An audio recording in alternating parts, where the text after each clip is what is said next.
तर मीरा रोडमध्ये नुकताच एक अपघात घडला। मात्र या अपघातानं अनेक प्रश्न उपस्थित केलेत। पार्किंग करताना कारमधील एअरबॅग अचानक उघडली आणि एका तरुणाचा मृत्यू झाला। या अपघाताचं फुटेज समोर आलं आणि पोलिसांनी तपास सुरू केला। या तपासामध्ये नेमकं काय समोर आलं बघूया या स्पेशल रिपोर्टमधून। मोहित सोनी अवघ्या 25 वर्षांच्या या तरुणाचा जीव घेतलाय तो जीव वाचवणाऱ्या एअरबॅगनं।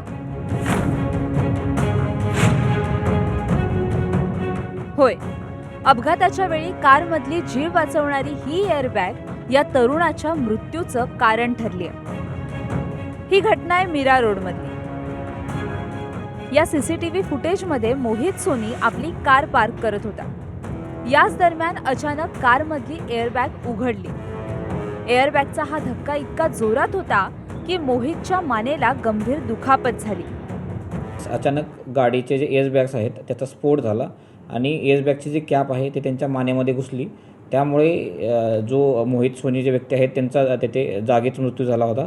त्यानंतर आपण त्यांना गव्हर्नमेंट हॉस्पिटलमध्ये PM केलेलं आहे आणि ह्याच्यामध्ये प्राथमिकदृष्ट्या असं दिसत आहे की ती एअरबॅगचा स्फोट झाल्यामुळे त्यांची डेथ झालेली आहे आणि ह्याच्यामध्ये आम्ही एक्झॅक्ट कॉज काय आहे हे बघण्यासाठी आम्ही RTO यांना लिहिलेलं आहे।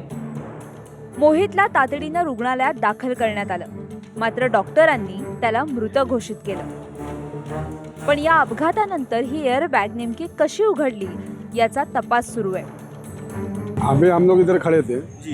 एक गाड़ी लाया भाई, पार्क किया। उसके बाद इधर से आवाज़ आया इधर तो लोगों ने आया। ये हुआ कि भाई कि आवाज़ क्या है, आवाज़ आया। आने से पहले हम लोग यहाँ पे आए तो इनको खून चालू, ब्लडिंग चालू हो गया था।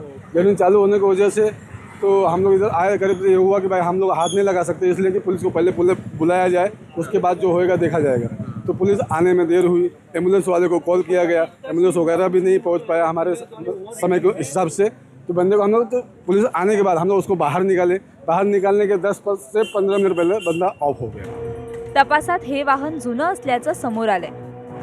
त्यामुळे पोलिसांनी वाहनधारकांना जुन्या वाहनांची वेळोवेळी तपासणी करण्याचं आवाहन केलंय।